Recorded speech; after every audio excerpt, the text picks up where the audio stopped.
And it wasn't illegal. It wasn't like it wasn't done in the, on a parking garage, in stealth mode with people with trench coats. They were doing it at the city council meeting, but there was no one there. This new world, the internet, that had all these great advantages, but this was a massive unintended consequence of the whole thing, was the destruction of the business model for local news.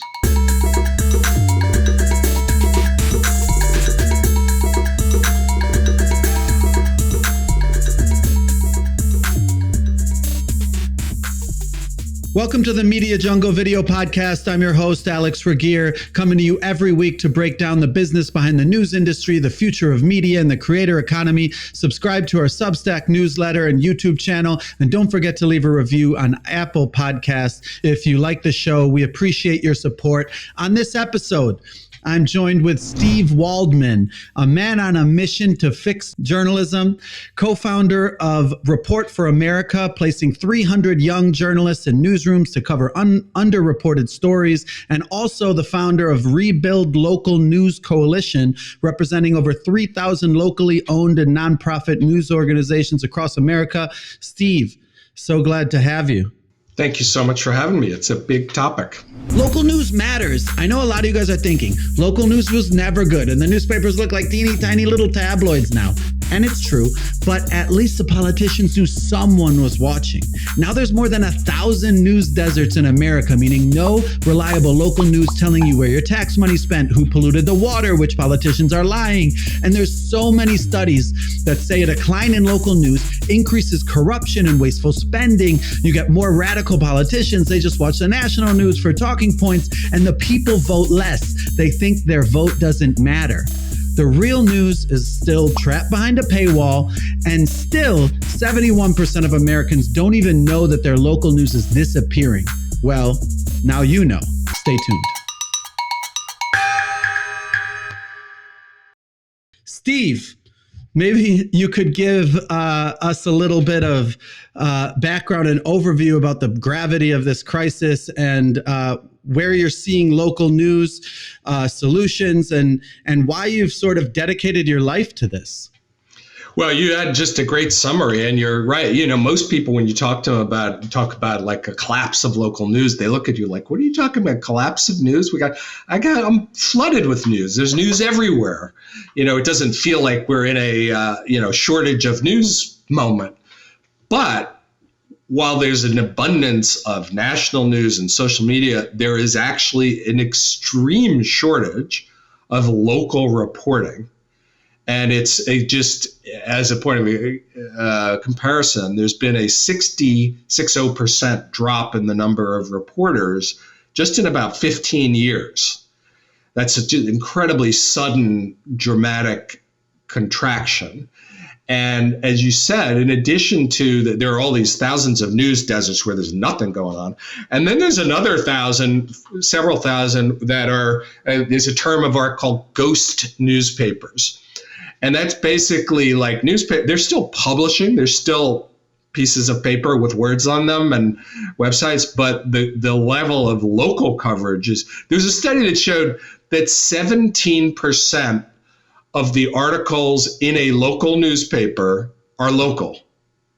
And that just gives you a sense, like, it's just evaporating in a lot of places. And as you said, more corruption, lower voter turnout, higher taxes, more pollution, like that's all true. That all is associated with what happens when you have less local news. So the vacuums are being filled, and they're being filled by national media that's more polarizing, by social media, by misinformation. So it's all, in other words, the collapse of local news is also connected to this other set of problems that I know you've talked about in other contexts of misinformation and polarization and things like that. Maybe you could give an example of something that wouldn't be covered now that would have been covered if local news was there, and how that really could affect Americans. Whether the schools have decided to, close a bunch of schools or spend less money on special education, or where the COVID testing areas are, or whether the mayor is actually doing what she said she was going to do. There's a famous example in California that is kind of an extreme version, but in Bell, California, where there was a community, working class community that had no newspaper. And since no one was showing up at the city council meetings, they just kept voting themselves pay raises to the point where the city manager was getting paid $800,000 a year.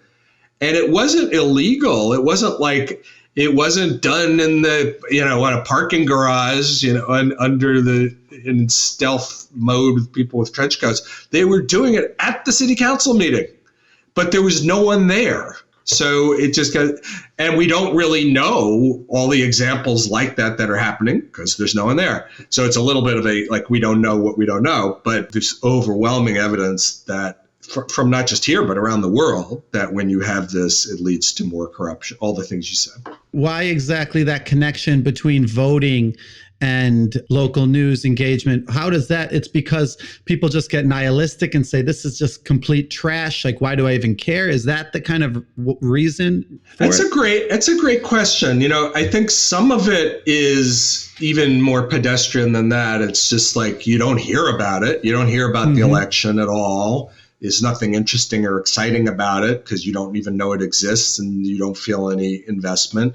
Or you may feel like, I don't know anything about any of these people. Wouldn't even know how to base my votes. That's one level. But I also think it's what you said, is that there certainly are studies, and this feels intuitively right, that says when there's less local news, people in general feel more alienated from their communities. They just feel ineffective. Like, I can't influence anything.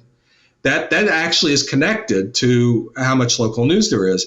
And if you're feeling ineffective and alienated, then you're also going to feel nihilistic and not bother to vote. It is so true that the whole political debate has become so nationalized, right? It's like people are talking about these national issues, which a lot of times are these abstract issues that are not necessarily are going to affect your day to day. It's more like, this is how I identify with this side, I identify with that side. Right. It's more what tribe are you in? And one other effect of that is, I think that when you're dealing with national issues, it's easier to demonize your opponents. It's easier to view them as cartoon characters because they're abstract. They're far away. They're in that community across the country that's doing crazy things. And it's not like local news isn't controversial. There's also, local news can be really controversial, but it's in a different sort because, first of all, you're seeing the person face to face. And that same person who you might be disagreeing with about the school board thing, you may be seeing them at the soccer match that Sunday, or you may be agreeing with them on a different issue because the issues don't fall on left, right, MAGA, non-MAGA, spectrum. So it can still be very controversial, but I think it tends to be, you're a little less likely to completely dehumanize your opponent and a little less likely to therefore become quite as vicious and polarized. So it's more kind of something that you actually both care about, and you all kind of want your city to do better. You want your politicians to do better. You can all agree on that. Filling potholes is not really a Democratic or Republican issue. And a lot of the issues that come up locally just kind of split along different lines than they would nationally. And I think often it's true that people know that even the person who's disagreeing with you, they're doing it because they care about the community. Whereas on the national level, it's like you're the enemy. The people who disagree with you hate you, and they hate your country, and they, it's not like people we all want the same thing or the best for the country. Like, that seems to be gone. Like, now it's the people on the other side of this are trying to destroy the country. Maybe you could really quickly before we move on, sort of, how did it get so bad in terms of the business model? People always say, they simplify and say Craigslist came and destroyed local newspapers because they didn't have classifieds. Was it that simple, or what were all the factors? That was kind of the first step, but even stepping back, the internet did break the local news business model because The way I like to think about it is in the olden days, which isn't that long, 15 years ago, advertisers supported local news because the way to reach your customer was to be next to local content. And now, if you're an advertiser, you can reach your customer all sorts of other ways. So initially, Craigslist was like the first example, but it wasn't just Craigslist. That early days of the internet, it was like Monster.com took away the job ads, Auto Trader took away the car ads, LinkedIn took away, little by little, each part of the business, the ad model of a newspaper got kind of picked off by different parts of the internet. And then Facebook and Google came along and just accelerated basically the same phenomenon, that basically all these small businesses that used to, all these local businesses that used to advertise in papers now don't. Like, that's just the heart of why the collapse. And this has led to an 81% drop in advertising revenue for local newspapers, 81%. In like less than 2 decades. And they started, essentially, people call it a monopoly, right, on distribution. They were the only way you could really get in touch with that many people was through newspaper or TV on local stations. So they almost had a monopoly on it that supported quality journalism in a lot of cases. Yeah, and that's why I don't tend to be moralistic about the companies that came along, Craigslist or whatever. Like, you could argue, well, the newspapers were using their monopoly status to charge way more than they should have been, and Craigslist broke the monopoly, and so I don't think of it necessarily as a like the tobacco industry or something coming in and nefarious, but this is just the reality that this new world, the internet, it had all these great advantages, but this was a massive unintended consequence of the whole thing, was the destruction of the business model for local news. Yeah, which is a good segue to the next segment, pink slime news. Remember when McDonald's got caught filling its hamburgers with pink slime to save money on real beef? That's what's happening in the news industry right now. Over 2,000 newspapers have shut down since 2004, but Americans are still hungry for news about the place they live. So to fill the vacuum, more than 1,000 faux news sites masquerading as local news have popped up, funded mostly by conservative think tanks and a few liberal ones, along with PR firms and whoever wants to influence you. I got beef with these pink slime websites. You should too. Stay tuned. Talk to us about how big this problem is and how we can prevent it. Yeah, so it's the vacuums that we talked about. When the collapse created these vacuums, one of the forces that is flooding the vacuum are these pink slime websites. And pink slime is kind of a little bit of a catch-all phrase for a few different types of unfortunate actors. So you have political partisan ones, and they're basically saying, ooh, there's no local newspapers here. We can pretend to be a local newspaper and we'll be more credible, and it'll have all sorts of local news in it. But mysteriously, the articles about the member of Congress will always be positive about the member of Congress. And it looks very much like everything else is actually straight. And, so that's one kind of thing. And as you said, it's political money. So far, it's more conservative, but there's definitely some that's progressive. And my guess is the progressives are going to try to catch up. So that's one group. Then you have this group that's like, you mentioned the PR firms. It's sort of pay for play. And this is maybe non-ideological, but kind of nefarious in its own way, which is like, you own a hotel, you pay the local news site to write a great article about the hotel, and it runs, but it's not labeled as an advertisement. It looks like an article. It just looks like the newspaper happened to do an objective story about how this is an awesome hotel. And it's not disclosed that they paid for it. It's really an ad, but it's not disclosed as being an ad. So that's like the second group, or I think pay for play is kind of the way I think of it, it's driven by kind of non-disclosed ad money. And those are like the two big buckets of these pink slime sites. Yeah. And so there's these two buckets. Is there any ways that we can fix it? On one level, if you go back to the vacuum metaphor, is we have to fill the vacuums with actual journalism and journalists. I think that's the most important thing, is to just get more local journalists out there. And there's lots of ways of doing that. There's lots of different formats for websites and public radio stations and for-profits and nonprofits. But the bottom line is more local reporters. And so the program that I run is called Report for America. And that's what our mission is to get more reporters out there. We have 315 reporters that we're putting in the field, embedding into local newsrooms of various sorts.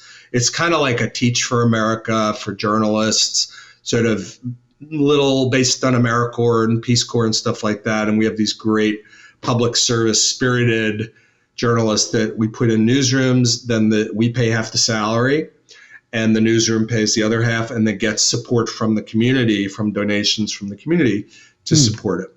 And you get a grant from the government, like the Peace Corps, or you? No, actually, that's a great. It's all private in our case, so it's all okay. So our national money, the part that we're putting in, comes from foundations and donors, and the Knight Foundation, Robert Wood Johnson, basically, and then individual donors, and then we put that into the local system through subsidizing the salary of a local reporter. And then working with that newsroom to try to become more sustainable, in part by developing a philanthropic arm to their organization. And that's the heart of Report for America. There's other interesting groups out there that have popped up just in the last few years that are doing peace. And so there's a very exciting world, actually, of new sort of social entrepreneurs that are trying to fix this system. Let's talk and get deep about what are the things that like normal Americans can do to help. Well, I think three things. One is subscribe to a local something, local newspaper, or if it's a nonprofit, donate to it. That's the most important thing, because at the end of the day, you're not going to have good community journalism if the community doesn't support it. And, in a way, we all got used to kind of having a free ride on this because advertisers were basically paying for it all. And that's not true anymore. And we actually are going to have to, pay. And it's not that much money when you think about how much it costs for a subscription compared to how much you pay for coffee. And there is now this philanthropic sector where people are doing donations. So if you have the resources, donate also to nonprofit news organizations or places like Report for America or local versions of that. And then I think the third thing, which is a little less well developed, but it's coming, is public policy. Like there are some things that can be done in public policy ways, and people can support that. People can, communicate with their members of Congress saying, this is an important issue. We need to save local news if we're going to save democracy and if we're going to deal with issues like healthcare and climate change, stuff like that. And so it's honestly sort of in the early stages of people getting their hands around what kind of public policy things could you do that wouldn't make it worse and wouldn't have First Amendment problems, things like that. But there are some things you could do. I'll give you one example. There's a bill called the Local Journalism Sustainability Act. And it's a really clever bill. It provides a tax credit to consumers to help them buy subscriptions. So it essentially underwrites your subscription or a donation. It provides a tax credit to small businesses in a community that advertise in a local news something. And it provides a tax credit to local publishers to hire or retain journalists. And it's pretty clever because it doesn't involve a government agency sitting there deciding to give out grants in some subjective way based on articles they like. It's more universal than that. It's more objective factors. And an actual version of part of that was in the Build Back Better bill. It almost passed. And it might still pass if they ever get around to doing like a mini version that they're always talking about doing. It could be in that. And so we're working. My second hat, as you mentioned, is something called the Rebuild Local News Coalition, which pulled together all these different groups of big, little, nonprofit, for-profit, labor, publishers, unions, to try to get a couple things that can really help with that. And that's like you're sort of acting as sort of a lobbying, representing those groups to try to enact policies? Yeah. Yeah. And coordinating, they're also doing their own thing, but we kind of, it's a way of coordinating. We do our own lobbying and advocacy, and we sort of help coordinate all these other groups and get everyone sort of working in the same direction, focused on the same thing, so we have more impact. So do you think the future of quality real journalism is nonprofit? I think nonprofit will play a much bigger role than it has in the past. But I think it could be a bunch of different models. Like, I'll give you an example. Report for America, we are a nonprofit, but we actually place journalists in both for-profit and nonprofit organizations. So, and the for-profits, it's kind of interesting to see how that works, because it's like a nonprofit, injection through this person who's working in a for-profit newsroom. And it basically kind of creates this hybrid, but it works really well. Like, it ends up that they're doing these beats that they weren't doing before, covering certain communities that had never been covered well before, or topics. And that's kind of an interesting model that makes me think you could have some versions where you've got the website that is doing restaurant, it basically has creamed off the parts of the business that work, like restaurant things that you can get advertised for that aren't that hard.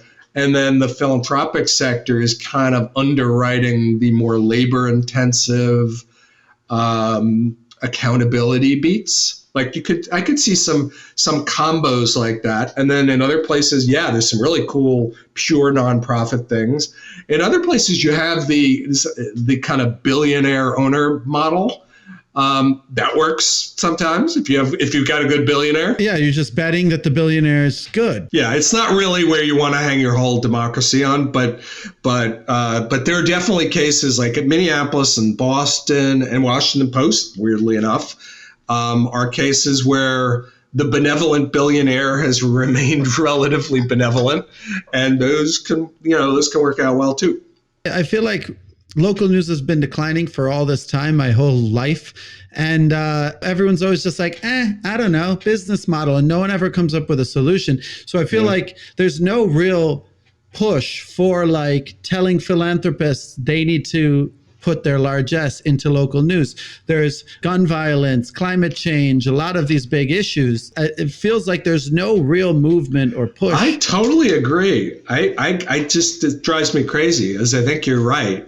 I mean, there's exceptions. There's a half a dozen foundations that are doing amazing work in this space. So what I'm about to say doesn't apply to them. I'm still very good. But I'll give you an example. I just saw a list of the top 100 grants from foundations, democracy funders. These are things that are trying to strengthen democracy, right? So already you've narrowed it down to just democracy.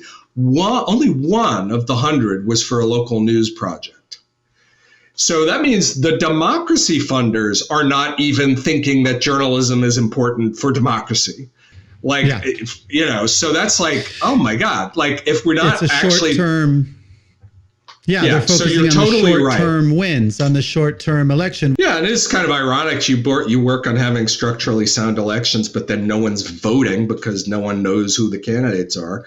And I feel like there's an issue too, because a lot of people, it's like, I think a lot of people are like, local news was always about, if it bleeds, it leads anyway. So they're like, why I should support that. But like the idea is, I think if we can reimagine local news and actually create a nonprofit of local news, then you can actually create a case study where it's like, this is what you're paying for. You're not paying for like the cat was lost in the tree, like people envision of the old local news. Right. Or in the worst case scenario that we saw is like all blacks are criminals. Like all black people are criminals, right? So you're totally right that we don't want to romanticize the golden age of local news because, there were lots of cases where, local news was either not really covering a community or covering them destructively, in some cases. So it's a really important point that as we try to, fill the void, we need to reimagine local news also, to make it much more inclusive and better. And I do think that having a much bigger role for the nonprofit model and sector can be a very positive thing for that reason, because you are looking at it that way. Like if it bleeds, it leads doesn't work if you're trying to make a case to donors Yeah, and by donors, I don't just mean rich people. Like donors can be, a $10 donation from someone in the community, but it's kind of the same thing. Like they're not going to give for It Bleeds, It Leads either. They're going to give their $10 if they feel like you're covering the schools better.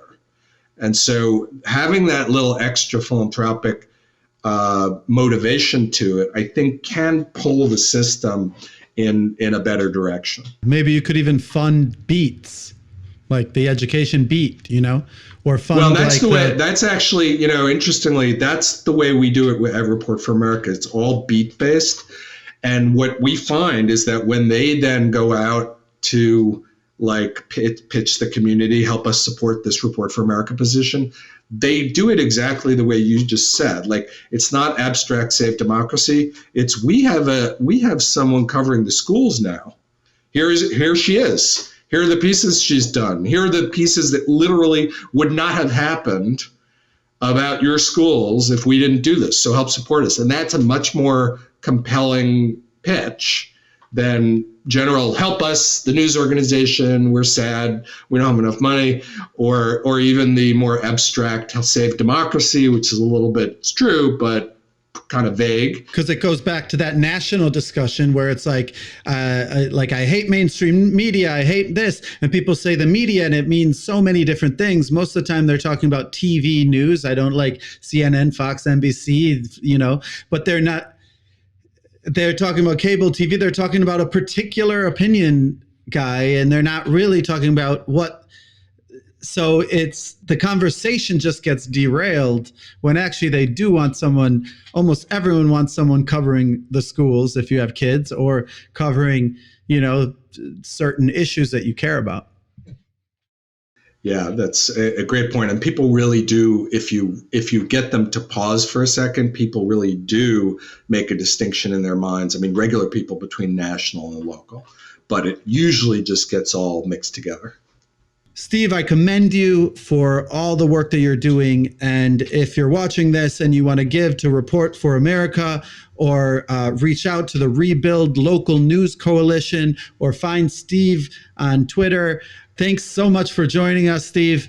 And to everyone else, I'll see you next week. Thank you. Please like and subscribe so the YouTube algorithm will show our videos to more people. Also join our Substack newsletter for exclusive updates, or if you're on the go, find us wherever you listen to your audio podcasts. Click on one of the links to find our next video, and also check out the links below for more information. Thanks so much for watching.